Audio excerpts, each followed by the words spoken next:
Shalom jemaat Tuhan, apa kabar? Ya, puji Tuhan. Kita tahu bahwa kita bersyukur karena kita dapat bersama-sama berkumpul di tempat ini.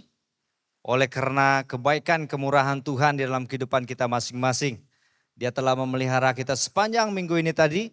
Dan kita dapat mengambil satu masa hari Minggu di dalam ibadah raya kita pada hari ini untuk bersama-sama. Untuk memuji Tuhan, bahkan untuk mendengar tentang sabda firman Tuhan.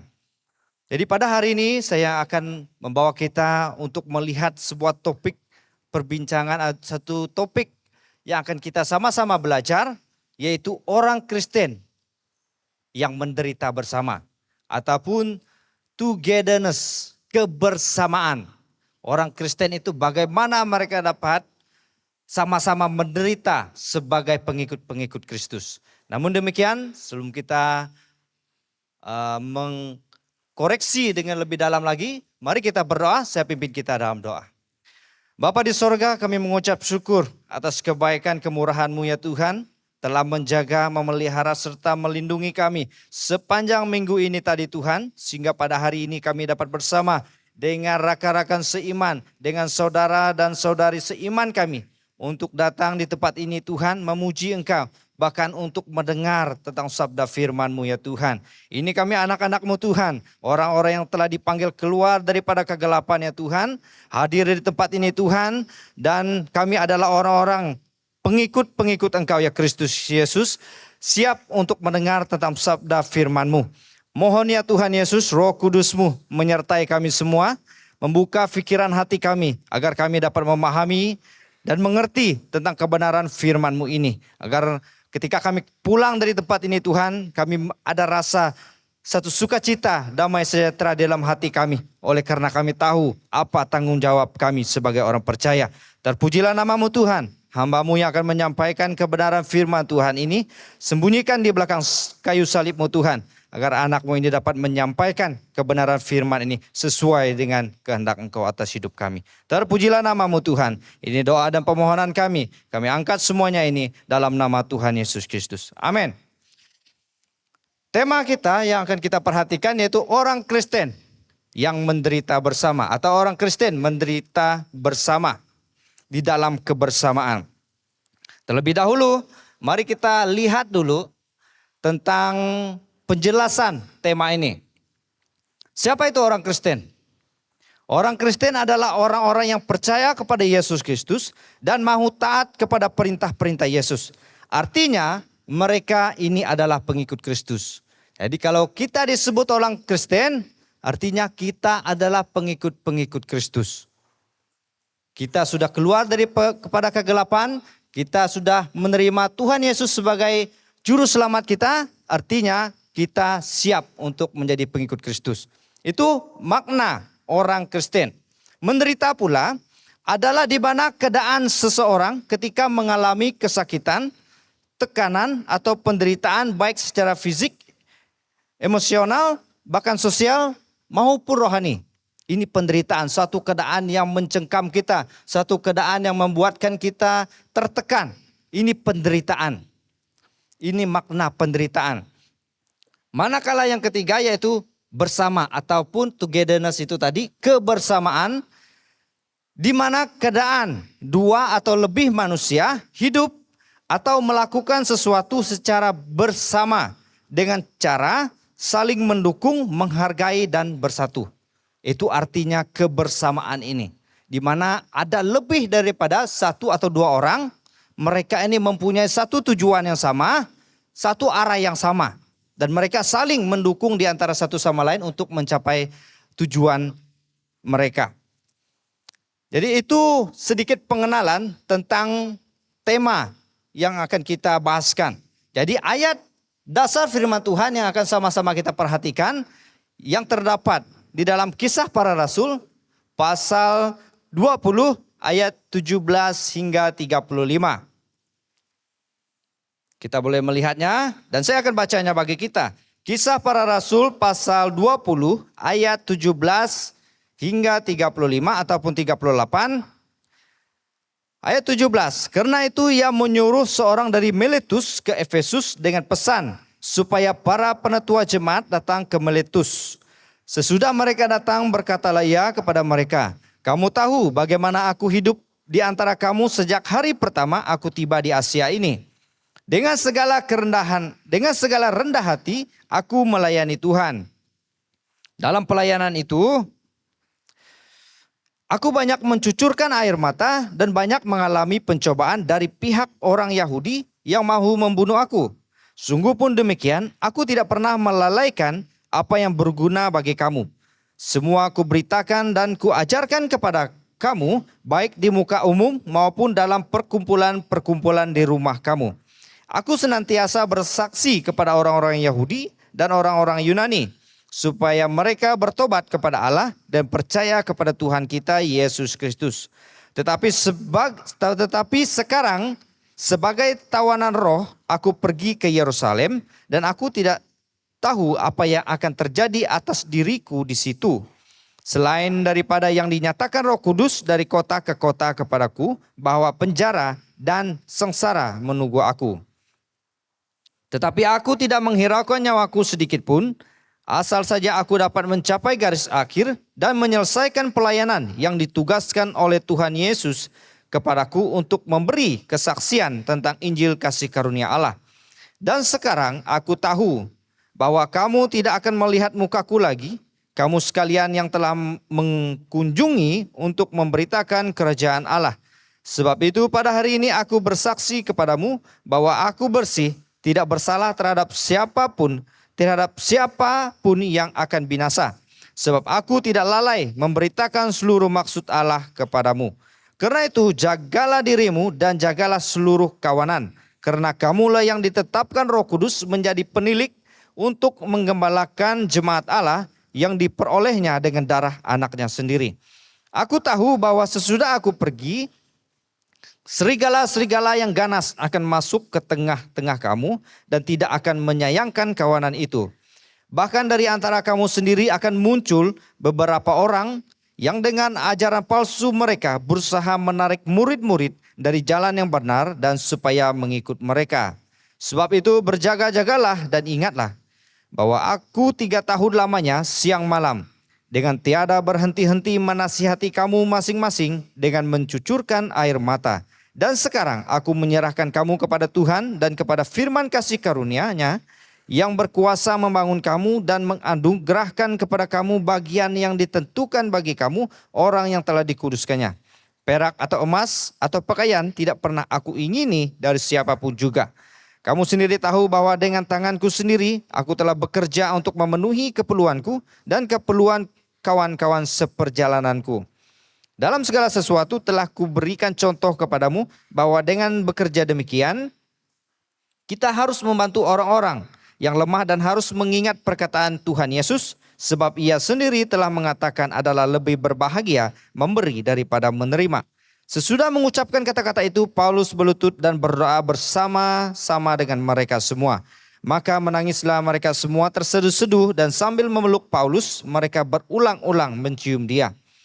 Mereka sangat berduka cita, terlebih-lebih karena ia katakan bahwa mereka tidak akan melihat mukanya lagi. Lalu mereka mengantar dia ke kapal. Demikianlah firman Tuhan ataupun perikop pembacaan kita. Jadi kita akan melihat sedikit tentang latar belakang perikop ini. Mengapa ia ditulis dan siapa yang menulis dan kepada siapa ia ditulis. Pertama, yang menulis perikop ini, surat ini adalah Rasul Paulus sendiri. Dan tujuan ataupun surat ini, perkataan-perkataan tadi yang kita baca dan kita dengar sebentar tadi, ditujukan kepada para penetua yang ada di Efesus ataupun orang-orang percaya yang ada di Efesus. Itu tujuannya, ia ditujukan kepada mereka. Orang-orang percaya yang sudah percaya di Efesus dan surat ini ditujukan kepada mereka. Dan tujuan penulisan ini ataupun surat ini Rasul Paulus menulisnya adalah untuk meneguhkan iman mereka kepada Kristus. Meyakini lagi, mendorong lagi jemaat yang sudah ada di Efesus ini supaya mereka lebih dalam iman mereka terhadap Yesus Kristus. Dan juga untuk mengingatkan jemaat di Efesus agar berhati-hati dalam memelihara iman mereka kepada Kristus. Karena akan ada banyak tantangan dan cabaran yang akan mereka hadapi. Di dalam mereka menjaga iman mereka terhadap Kristus, akan ada cabaran-cabaran yang akan mereka hadapi. Ini satu nasihat Rasul Paulus kepada jemaat yang ada di Efesus pada ketika itu.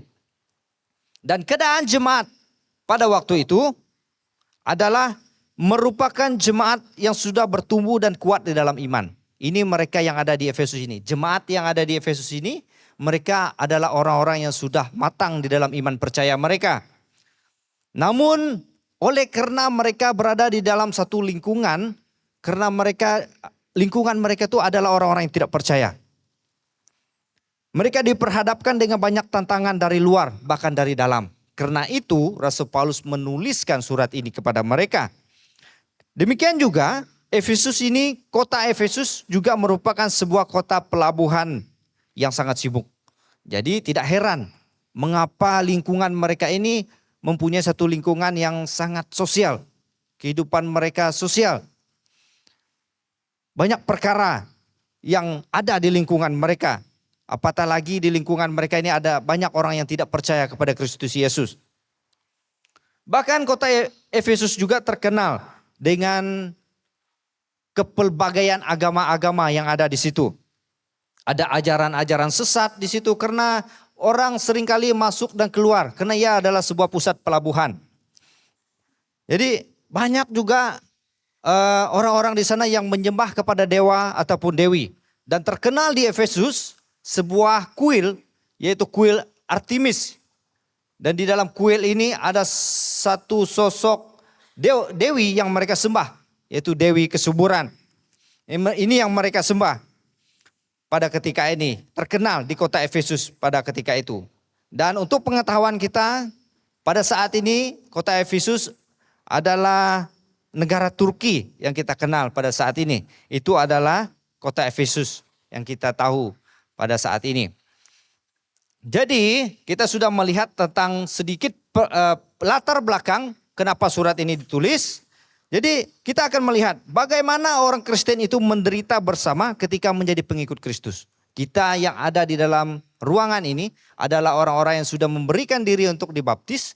Dan kita adalah percaya bahwa Tuhan Yesus adalah juru selamat dan raja kita. Dan kita adalah pengikut Kristus. Jadi bagaimana kita ini menderita bersama sebagai orang Kristen. Yang pertama, kita diberikan kerinduan untuk menyatakan keselamatan dalam Kristus Yesus kepada orang lain. Seperti yang kita lihat di dalam ayat 19:21. Di mana Rasul Paulus menyatakan, dengan segala kerendahan hati aku melayani Tuhan. Dalam pelayanan itu aku banyak mencucurkan air mata dan banyak mengalami pencobaan dari pihak orang Yahudi yang mahu membunuh aku. Artinya walaupun dalam satu keadaan yang ada orang yang mau membunuh dia, dia tetap setia memberitakan Injil Kristus walaupun orang lain, banyak orang di sekitar dia untuk mau membunuh dia. Orang yang mau membunuh dia ini adalah orang Yahudi. Orang Yahudi ini siapa? Orang-orang Israel. Mereka ini sendiri yang memiliki hukum Taurat. Mereka ini yang mau membunuh Rasul Paulus. Jadi walaupun dalam keadaan sedemikian rupa, oleh karena kerinduan dia itu, dia tahu bahwa Tuhan Yesus telah menyelamatkan dia dan telah menjadi raja dan juru selamat hidup dia, dia tetap setia untuk memberitakan tentang Yesus Kristus kepada orang lain. Walaupun risikonya nyawanya melayang. Rasul Paulus tidak takut untuk menyatakan Kristus kepada orang lain. Walaupun risikonya adalah dia akan mati, dibunuh, disiksa. Karena dia tahu bahwa apa yang dia lakukan tidak sia-sia.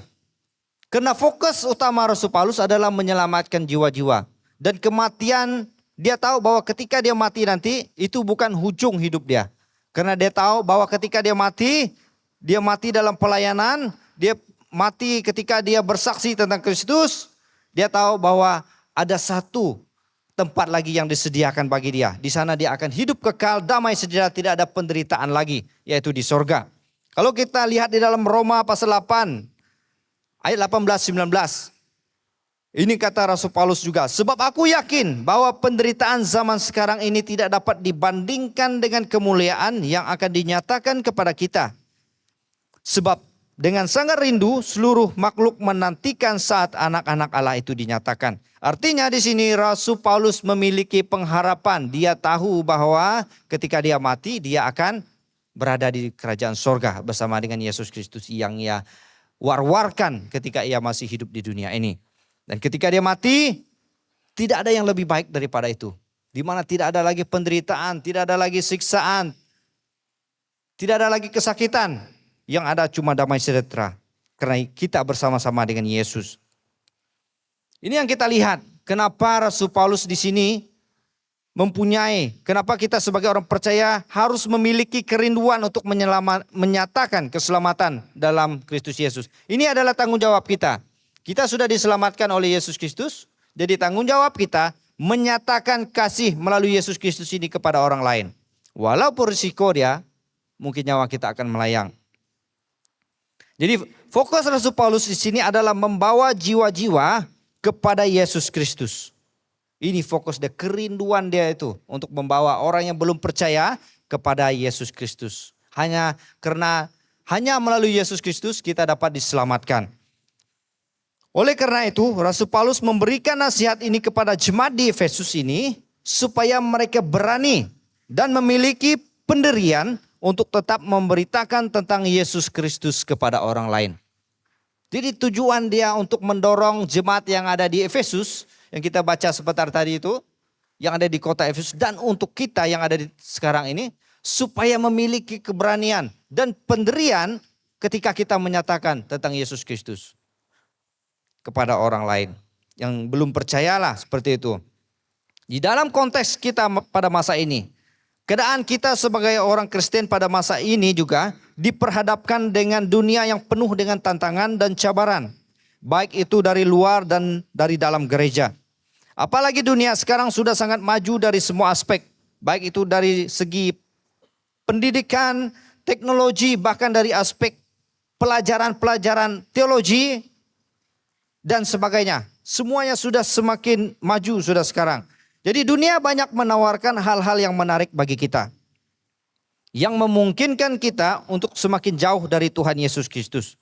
Satu hal yang ketara, dunia coba memanipulasikan kehidupan kita orang Kristen atau tanggung jawab kita untuk memberitakan tentang Kristus tadi sebagai pengikut Kristus ini melalui keselesaan, melalui satu zon selesa, sehingga kita tidak memiliki kerinduan untuk pergi menjangkau jiwa-jiwa.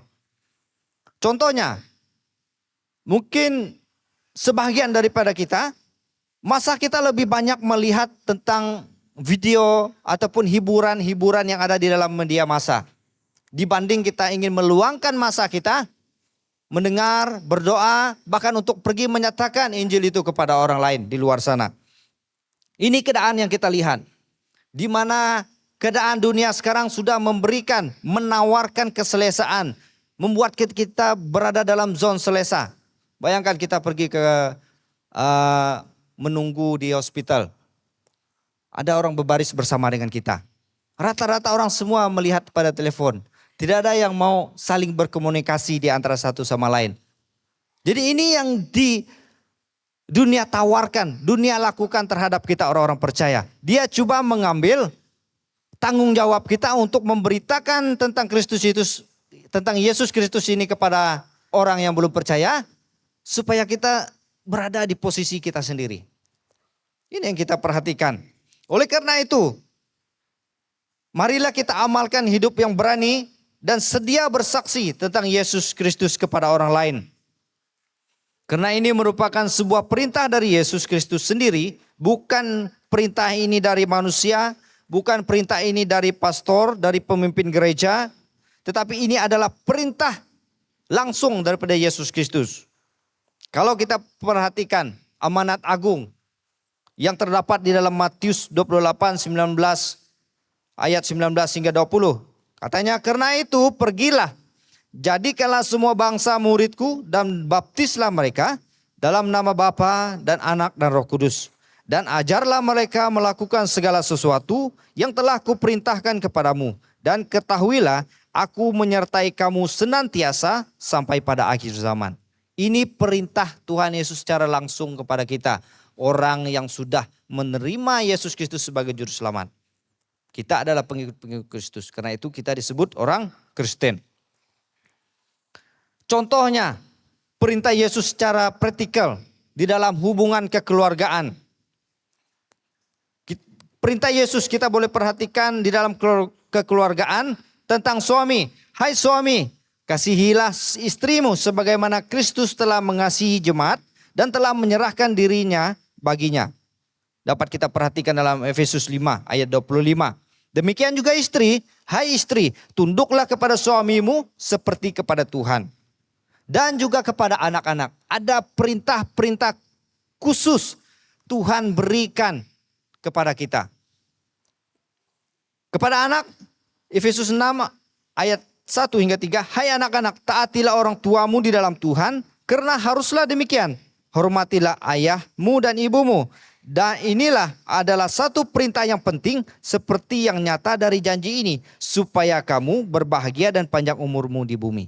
Ini perintah khusus yang Tuhan Yesus berikan bagi kita. Jadi kita harus melakukan itu. Secara manusia, sudah pasti kita ini banyak pemberontakan terjadi dalam kehidupan kita. Kenapa? Kenapa Tuhan Yesus memberikan perintah seperti ini? Katanya, hai suami kasihilah istrimu sebagaimana Kristus telah mengasihi jemaat. Bahkan untuk istri, perintah untuk istri pun ada. Perintah untuk anak-anak pun ada. Karena dia tahu kita ini sering leka. Kita ini sering memikirkan keinginan-keinginan kita. Oleh karena itu Tuhan Yesus memberi perintah secara khusus supaya kita melakukan perintah-perintah ini sebagai orang Kristen. Ini satu perjuangan yang harus kita lakukan. Karena bukan mudah kita melawan keinginan daging kita ini untuk mengikuti perintah-perintah Tuhan Yesus ini. Jadi itu merupakan poin pertama kita. Kita harus memiliki kerinduan di dalam diri kita untuk memberitakan tentang Yesus Kristus. Apa yang perintah Yesus Kristus sudah berikan kepada kita, kita harus taat melakukan itu. Ini adalah satu, boleh kita katakan satu perjuangan di dalam ketika kita hidup di dunia ini, ketika kita masih di dalam tubuh yang fana ini adalah satu, boleh kita katakan penderitaan, perjuangan yang harus kita lakukan sebagai orang-orang percaya. Karena kita hidup sebagai orang Kristen, kita punya gaya hidup harus bertentangan dengan dunia. Yang kedua, yaitu sedia berkorban dan siap melayani. Di dalam ayat 22 hingga 27 kita boleh perhatikan di sana. Kalau di dalam ayat 22 katanya, tetapi sekarang sebagai tawanan roh aku pergi ke Yerusalem dan aku tidak tahu apa yang akan terjadi atasku. Jadi terjadi atas diriku di situ. Perkataan tawanan menjelaskan bahwa ketundukan Rasul Paulus pada pimpinan Roh Kudus di dalam konteks ini. Tawanan yang disebut Rasul Paulus adalah di mana dia menyerahkan seluruh hidup dia kepada Tuhan. Jadi ketika Roh Kudus menyuruh dia, mengutus dia pergi ke sana, walaupun secara manusia dia tidak mau pergi, dia harus pergi. Karena Roh Kuduslah yang memimpin hidup dia. Di mana sepenuh hidup dia dikendalikan oleh Roh Kudus. Di dalam ayat 23 hingga 24 pula, Rasul Paulus di sana menyatakan bahwa siap. Penyataan dia siap untuk taat pada suara Roh Kudus. Walaupun diperhadapkan dengan kematian atau penderitaan. Rasul Paulus siap untuk pergi kemanapun Tuhan mengutus dia. Walaupun taruhannya nyawa, dia tetap pergi. Karena dia tahu tujuan hidupnya adalah untuk melayani Tuhan sampai akhir hidupnya. Yaitu memberitakan tentang keselamatan dalam nama Tuhan Yesus Kristus. Jadi di sini sebagai orang Kristen yang sudah menerima Yesus sebagai juru selamat ini, kita inilah kita harus memiliki dan siap untuk berkorban. Siap untuk berkorban dan melayani. Karena ini tuntutan daripada iman kita. Kalau kita cakap Tuhan itu kan adalah kasih. Jadi kita mengasihi. Apakah efektif kalau kita hanya bercakap kita mengasihi engkau, tapi tidak ada perbuatan, tidak ada tindakan lanjutan daripada perkataan kita itu. Jadi ini yang harus kita perhatikan sebagai orang Kristen. Kalau kita mengasihi orang lain, kalau Tuhan terlebih dahulu mengasihi kita, dan kita tahu bahwa Tuhan mengasihi kita tanpa syarat. Kita adalah orang-orang yang langsung tidak layak dikasihi pun oleh Tuhan. Tetapi oleh karena belas kasihan Tuhan, oleh karena begitu besar kasih Allah ini akan kita, yang berdosa, kita berdosa. Dia mengasihi kita dan dia menyelamatkan kita. Jadi kita harus menyatakan itu kepada orang lain yang ada di luar sana, yang belum percaya. Ini adalah tanggung jawab yang harus kita lakukan. Dalam ayat 25 hingga 27. Menunjukkan keyakinan Rasul Paulus bahwa dia telah melaksanakan tugas pelayanannya kepada jemaat di Efesus. Karena Rasul Paulus telah pun melayani bersama dengan mereka selama 3 tahun. Dan kedewasaan iman jemaat Efesus juga telah berbuah. Hal inilah yang membuatkan Rasul Paulus yakin bahwa ia telah selesai melaksanakan tugasnya kepada mereka. Di dalam ayat 25 hingga 27, di sana kita dapat melihat bahwa perkataan Rasul Paulus itu dia bersuka cita. Karena dia sudah melayani jemaat yang ada di Efesus pada ketika ini. Dan dia sudah melihat pertumbuhan iman mereka. Mereka sudah dewasa di dalam iman mereka. Kenapa? Karena Rasul Paulus bersama dengan mereka selama 3 tahun. Banyak yang sudah dia kongsikan, banyak yang sudah mereka laksanakan sebagai satu community jemaat pada ketika ini. Ini yang kita lihat bahwa mereka sudah bertumbuh di dalam iman mereka. Dari kehidupan Rasul Paulus kita belajar bahwa pada waktu kita telah menerima Yesus Kristus sebagai juru selamat hidup kita, berarti kita sudah siap sedia berkorban dan melayani. Jadi ketika kita dibaptis dan menerima Yesus sebagai juru selamat, artinya kita sudah berjanji bahwa kita harus siap sedia untuk berkorban, untuk mengikuti setiap perintah-perintah Tuhan Yesus yang berikan bagi kita. Jadi kita harus ingat itu kembali supaya apa yang sudah kita yakini, apa yang sudah kita berikan kepada Tuhan, kita harus siap untuk berkorban. Jadi berkorban seperti apa? Kita harus berkorban dari seluruh aspek kehidupan kita. Di dalam Roma pasal 12 ayat 1 hingga 2 menjelaskan, karena itu saudara-saudara, demi kemurahan Allah aku menasihatkan kamu, supaya kamu mempersembahkan tubuhmu sebagai persembahan yang hidup, yang kudus dan yang berkenan kepada Allah. Itu adalah ibadahmu yang sejati. Janganlah kamu menjadi serupa dengan dunia ini, tetapi berubahlah oleh pembaruan budimu, sehingga kamu dapat membedakan manakah kehendak Allah, apa yang baik, yang berkenan kepada Allah dan yang sempurna. Ini pengorbanan. Kita harus siap memberikan seluruh hidup kita kepada Tuhan. Bukan setengah-setengah, tetapi pikiran, jiwa kita, tubuh kita berikan kepada Tuhan. Berikan tubuh artinya memberikan seluruh hidup kita ini untuk melaksanakan pelayanan Tuhan, melayani Tuhan. Itu yang kita perhatikan di dalam ayat ini. Jadi kita hidup pada saat ini, kita orang Kristen, kita hidup di dunia ini adalah bertentangan dengan gaya dunia. Contohnya tentang kesehatan. Apakah orang kaya inginkan kesembuhan? Apakah orang miskin inginkan kesembuhan? Apakah orang baik inginkan kesembuhan? Apakah orang jahat inginkan kesembuhan? Sudah pasti semua orang inginkan kesembuhan. Semua orang mau. Tetapi apakah orang kaya, miskin, baik dan jahat, maupun apakah mereka mau melakukan ataupun mengikuti perintah Tuhan Yesus? Contohnya, perintah Tuhan Yesus, jangan membalas kejahatan dengan kejahatan seperti yang diajarkan Kristus. Apakah orang kaya, orang miskin, baik, jahat ini tadi ingin melakukan semua itu? Sudah pasti sangat sukar untuk dilakukan. Kalau orang yang tidak mengenal Tuhan Yesus, tidak mengalami kasih Kristus itu, sudah pasti mereka tidak sanggup. Ini suatu perkara yang tidak masuk akal bagi mereka. Membalas kejahatan dengan kebaikan. Orang mengkhianati kita, orang berbuat jahat dengan kita. Tapi kita tetap kata, saya mengasihi engkau. Inilah suatu perkara yang sangat sukar. Ini adalah satu perkara yang Tuhan Yesus lakukan bagi kita. Dia menunjukkan ini gaya hidup orang yang ada dalam kerajaan sorga. Mereka siap sedia mengasihi walaupun orang itu melakukan kejahatan terhadap mereka. Jadi ini adalah perintah, suatu perintah yang keras yang Tuhan Yesus berikan bagi kita. Supaya kita yang sudah menerima Yesus sebagai juru selamat ini siap untuk berkorban, melakukan perintah Tuhan, mengasihi orang lain. Jadi persoalannya, apakah orang Kristen juga melakukan perintah Tuhan Yesus ini? Apakah kita siap sedia ketika orang menampar pipi kiri kita dan kita beri pipi kanan? Apakah kita siap untuk melakukan itu? Jadi inilah pengorbanan yang perlu kita pikul sebagai orang percaya.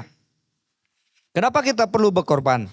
Supaya orang lain yang tidak percaya kepada Tuhan melihat keunikan dalam diri setiap orang yang menjadi pengikut Kristus ini. Dunia melihat ketika orang membalas kejahatan, mereka balas juga kejahatan. Tetapi orang Kristen lain, orang buat jahat, kita mengasihi mereka. Ini menjadi keunikan di dalam lingkungan kita. Ini yang menunjukkan siapa jati diri kita sebagai pengikut Kristus.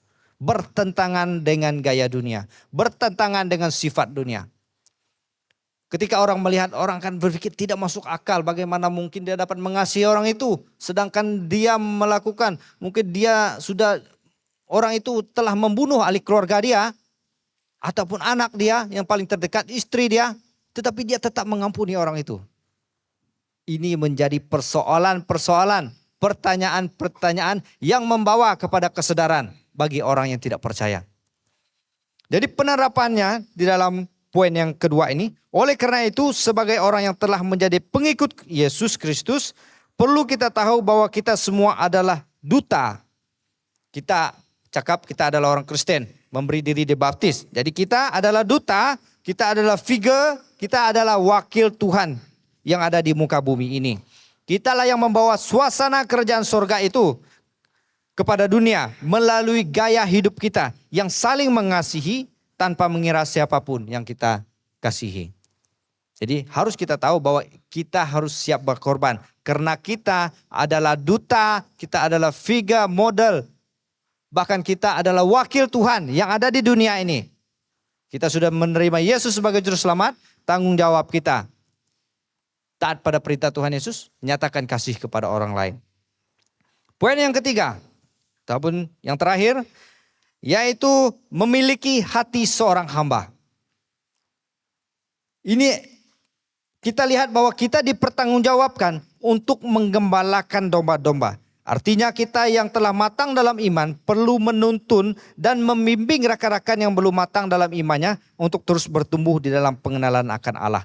Kita boleh perhatikan dalam ayat 28. Katanya, karena itu jagalah dirimu dan jagalah seluruh kawanan. Karena kamulah yang ditetapkan Roh Kudus menjadi penilik untuk menggembalakan jemaat Allah yang diperolehnya dengan darah anaknya sendiri. Jadi ada tanggung jawab secara khusus. Bukan ini dikhususkan untuk pemimpin saja. Tetapi ini dikhususkan untuk semua kita yang sudah percaya kepada Yesus Kristus. Jadi kita akan terus bertumbuh dalam iman kita. Dan ketika kita sudah bertumbuh dalam iman, saya percaya bahwa secara otomatis kita akan mau melayani orang lain. Dan kita akan membimbing rakan-rakan kita yang imannya masih belum matang lagi. Kita pasti akan secara otomatis ingin membimbing mereka ke jalan yang benar. Mengenal tentang siapa itu Yesus Kristus di dalam kehidupan mereka. Dan juga gembala juga dipertanggungjawabkan untuk menangkis segala serangan-serangan iblis. Artinya gembala ini karena zaman sekarang ini banyak sekali ajaran-ajaran yang datang. Yang seolah-olah mewartakan tentang Injil namun hakikatnya lain. Ini boleh kita kenal melalui tujuan-tujuan mereka. Kalau kita mau perhatikan untuk kita melihat apakah ini dari Kristus ataupun daripada penyesat. Kita boleh perhatikan bahwa orang yang menyatakan, yang menyesat ini adalah mereka lebih cenderung menyatakan tentang diri mereka sendiri dan bukan tentang Tuhan Yesus Kristus. Mereka ingin menyatakan siapa dia, banyak berbicara tentang dia, tidak menyatakan tentang Kristus itu. Ini satu ciri-ciri yang boleh kita perhatikan. Karena di dalam 2 Timotius pasal 4 ayat 3 hingga 4 mengatakan, karena akan datang waktunya orang tidak dapat lagi menerima ajaran sehat, tetapi mereka akan mengumpulkan guru-guru menurut kehendaknya untuk memuaskan keinginan telinganya. Mereka akan memalingkan telinganya dari kebenaran dan membukanya bagi dongeng. Mereka ini bukan orang yang tidak tahu tentang firman Tuhan, mereka ini tahu. Tetapi mereka menyimpangkannya untuk kepentingan diri sendiri. Dan bukan tentang mewartakan, menyatakan tentang Yesus Kristus. Jadi ciri yang boleh kita perhatikan adalah mereka menyatakan tentang diri mereka sendiri. Dan bukan menyatakan tentang Yesus Kristus. Ini adalah penyesat-penyesat, ciri-ciri penyesat yang boleh kita perhatikan. Jadi bagaimana hati seorang hamba itu? Harus kita belajar, jangan, ini bukan untuk hamba Tuhan saja, bukan juga untuk pemimpin-pemimpin gereja, tapi untuk kita semua. Kita orang-orang yang sudah matang di dalam iman, sudah lama mengenal Tuhan. Jadi kita harus tahu bagaimana hati seorang hamba ini, ataupun seorang gembala. Pertama, berbelas kasihan. Yesus sendiri menunjukkan hal ini, memberi teladan tentang hal ini. Ketika Yesus mendarat, ia melihat orang banyak yang besar jumlahnya, maka tergeraklah hatinya oleh belas kasihan kepada mereka dan ia menyembuhkan mereka yang sakit. Di dalam Matius pasal 14 ayat 14. Ketika ini Tuhan Yesus baru saja mendarat. Sudah pasti dia merasa letih. Tetapi oleh karena orang banyak ingin melihat dia, ingin berjumpa dengan dia karena mereka sudah mendengar tentang Tuhan Yesus boleh menyembuhkan dan melakukan berbagai mukjizat. Mereka datang menunggu dia di mana tempat dia mendarat. Kita lihat bahwa walaupun dalam keletihan, sudah pasti Tuhan Yesus ketika ini, dia melihat orang banyak itu datang dengan penuh pengharapan supaya mereka dibebaskan, dilegakan di dalam permasalahan mereka. Tuhan Yesus tetap melayani mereka. Kenapa? Karena dia memiliki belas kasihan itu. Jadi dia menyembuhkan mereka yang sakit, memberikan kelegaan bagi mereka yang patah hati. Dan juga hati seorang hamba juga adalah setia. Maka di dalam Matius pasal 25 ayat 21, maka kata tuannya itu kepadanya, baik sekali perbuatanmu itu, hai hambaku yang baik dan setia. Engkau telah setia dalam perkara kecil, aku akan memberikan kepadamu tanggung jawab dalam perkara yang besar. Masuklah dan turutlah dalam kebahagiaan Tuhanmu. Di sini kita melihat bahwa hati seorang hamba itu, hati seorang yang menjadi pengikut Kristus itu, dia setia di dalam perkara-perkara kecil. Seperti yang kita lihat tadi bahwa perintah, tanggung jawab yang kecil yang Tuhan berikan secara khusus kepada kita, yaitu di dalam kekeluargaan, si suami mengasihi istri, si istri tunduk pada suami, anak-anak hormati, taati kepada ibu bapa. Ini secara khusus harus kita lakukan ini dulu, baru diberikan tanggung jawab yang lebih besar. Ini yang kita perhatikan. Dan yang seterusnya yaitu memimpin dengan sukarela, bukan dengan paksaan. Kita boleh perhatikan dalam 1 Petrus 5 ayat 2. Gembalakanlah kawanan domba Allah yang ada padamu, jangan dengan paksa, tetapi dengan sukarela sesuai dengan kehendak Allah. Dan jangan karena mau mencari keuntungan, tetapi dengan pengabdian diri. Jadi hati seorang hamba, hati seorang pengikut Kristus ini yang mau melayani Tuhan Yesus Kristus ini adalah dia melayani dengan sukarela, bukan dengan paksaan. Memang ketika kita melayani satu community yang banyak, lebih daripada 2 orang, 5 orang begitu, sudah pasti ada pendapat-pendapat yang bertentangan. Bahkan ada pemberontakan-pemberontakan yang mungkin terjadi di bawah kepimpinan kita. Namun walaupun demikian, menurut firman Tuhan ini, kita harus melayani dengan penuh sukarela. Perlu hikmat daripada Tuhan. Kita tidak boleh menggunakan cara dunia. Kalau cara dunia orang tidak mau dengar, buang kerja. Tentulah seperti itulah kan. Ya, itu cara dunia, tegas. Lebih kepada pemerintahan kuku besi. Kalau engkau buat salah, engkau out. Seperti itu. Tapi tidak dengan cara Kristus. Cara Kristus dengan penuh sukarela. Ini yang kita perhatikan. Hati, bagaimana hati, sikap hati kita menjadi seorang hamba Kristus Yesus. Karena kita kan ketika kita dibaptis kita katakan bahwa Yesus adalah juru selamat dan raja kita. Jadi ketika Yesus menjadi raja kita, kita adalah hamba Dia. Jadi kita harus memiliki sikap hati seperti ini. Sikap hati seorang gembala. Jadi yang keempat, sikap hati seorang hamba ataupun gembala adalah rendah hati. Di dalam Filipi pasal 2 ayat 5 hingga 7 menjelaskan, hendaklah kamu dalam hidupmu bersama menaruh pikiran dan perasaan yang terdapat juga dalam Kristus Yesus. Yang walaupun dalam rupa Allah tidak menganggap kesetaraan dengan Allah itu sebagai milik yang harus dipertahankan. Melainkan telah mengosongkan dirinya sendiri dan mengambil rupa seorang hamba dan menjadi sama dengan manusia. Yesus Kristus sendiri pada awalnya memang adalah Allah. Dia diam di sorga. Tapi oleh karena belas kasihannya, Dia datang ke dunia ini menjadi manusia, merendahkan dirinya, supaya kita semua diselamatkan. Walaupun hakikatnya dia boleh saja katakan saya adalah anak Allah, saya mempunyai kuasa yang tidak terbatas, dia boleh melakukan apa saja. Tapi oleh karena kerendahan hati sebagai Allah ini, Dia datang ke dunia. Semata-mata apa? Menyelamatkan kita manusia yang berdosa ini. Kita perhatikan ini bahwa satu perkara ini hati yang Tuhan nyatakan kepada kita supaya kita orang percaya ini, orang yang sudah menerima Yesus sebagai juru selamat ini harus memiliki hati yang sama seperti hati Kristus. Ini satu pengorbanan yang harus kita lakukan sebagai orang percaya. Sebagai manusia, ini satu penderitaan bagi kita. Karena kita melakukannya dengan bertentangan dengan kedagingan kita. Ini yang harus kita usahakan.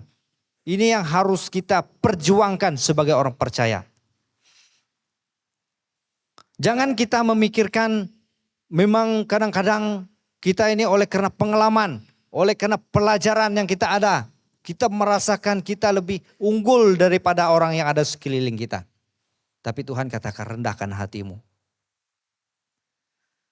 Oleh karena itu saudara yang dikasihi dalam nama Tuhan Yesus Kristus, sebagai kesimpulannya. Sebagai orang yang telah menerima Yesus Kristus sebagai Raja dan Juru Selamat di dalam kehidupan kita, marilah kita bersama-sama memiliki sikap hati yang sentiasa rindu untuk menyatakan Kristus kepada orang lain tanpa mengira siapapun itu. Dan juga siap untuk mengorbankan seluruh kehidupan kita untuk melaksanakan tanggung jawab sebagai pengikut Kristus dalam melayani orang sekitar kita tanpa mengira siapapun. Dan juga milikilah hati seorang gembala untuk sentiasa siap membimbing, mengasihi dan berkorban bagi rakan-rakan seiman kita. Inilah ketika kita yang ada di dalam ruangan ini adalah orang-orang Kristen. Kita adalah orang-orang percaya.